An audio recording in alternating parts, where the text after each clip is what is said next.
बढ़ते हैं खबरों में आगे और सवाई माधोपुर से आपको खबर बता दें, जहां पर करप्शन को लेकर एसीबी ने बड़ी कार्रवाई को अंजाम दिया है और इस पूरे मामले को लेकर एक खुलासा करते हुए एसीबी की टीम ने इस पूरे मामले में गिरफ्तारी भी की है। आपको बता दें कि सवाई माधोपुर में एसीबी की टीम ने करप्शन के खिलाफ कार्रवाई करते हुए एक बड़ी सफलता हासिल की है और इस पूरे मामले में अभी भी गिरफ्तारी के बाद पूछताछ की जा रही है। कितने लोग इसमें शामिल हैं, इसकी जानकारी ली जाएगी। बताया जा रहा है अलग अलग विभागों के अधिकारियों से मंथली उगाही करने का काम ये दलाल किया करते थे और फिर ये पैसा एएसपी सुरेंद्र शर्मा समेत कई अफसरों तक जाता था। करप्शन का नया चैप्टर खोलती हमारी ये खास रिपोर्ट आपको दिखाते हैं।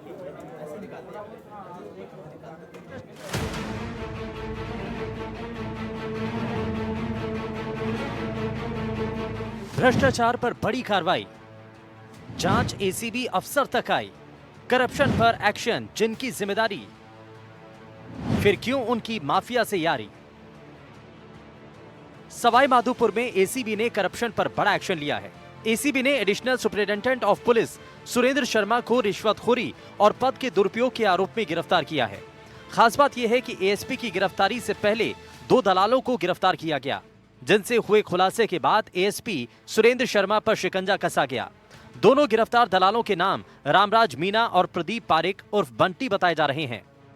बताया यह भी जा रहा है कि लगातार ऐसी शिकायतें मिल रही थीं कि अवैध बजरी के खनन को संरक्षण देने के लिए विभिन्न विभागों के अधिकारियों और दलालों के जरिए रिश्वत की रकम इकट्ठा कर अधिकारियों को पहुंचाई जा रही है।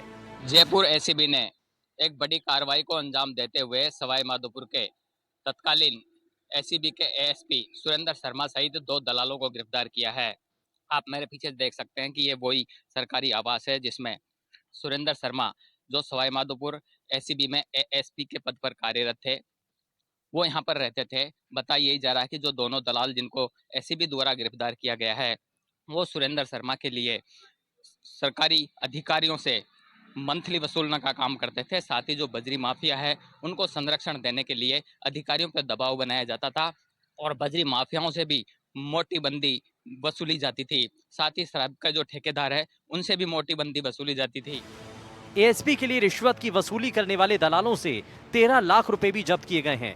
जानकारी के मुताबिक आरोपियों के पास से रिकॉर्डेड कॉल्स, डीलिंग के दस्तावेज, नकदी और डिजिटल रिकॉर्ड बरामद हुए हैं।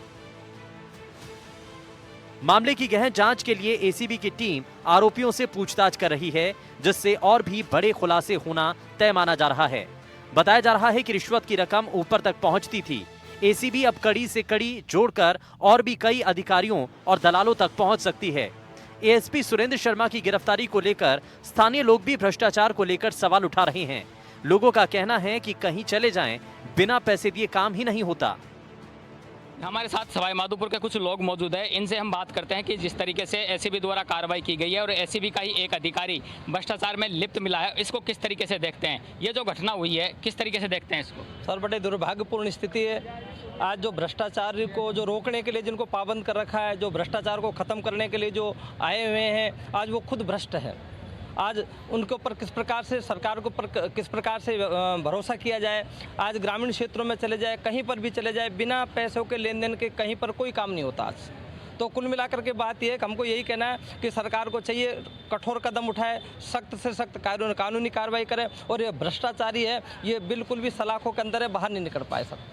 का क्या मानना है जिस तरीके से ये कार्रवाई हुई है? पहले भी यहाँ जो एडिशनल एसपी थे एसीबी में, उनको भी गिरफ्तार किया गया था। ये दूसरा मामला है जब एसीबी के अधिकारी गिरफ्तार हुए हैं। हमारा ये मानना है कि भ्रष्टाचार यहाँ के प्रशासन में और यहाँ के जितने भी अधिकारी वगैरह उनके रग रग में खून की तरह समाया हुआ है।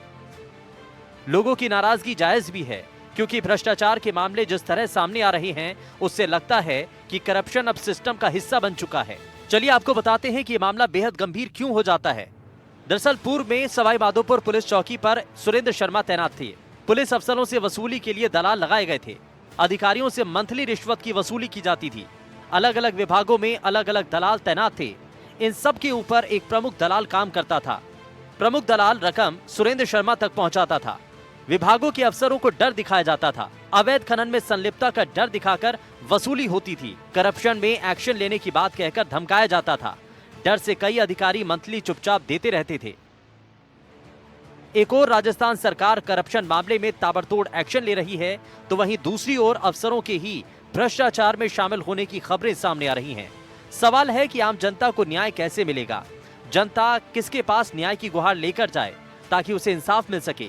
क्योंकि करप्शन की जो परतें खुल रही हैं, उनकी जड़ें बहुत गहरी हैं और इन पर वक्त रहते सख्त एक्शन लेने की जरूरत है। Bureau report, NDTV Rajasthan.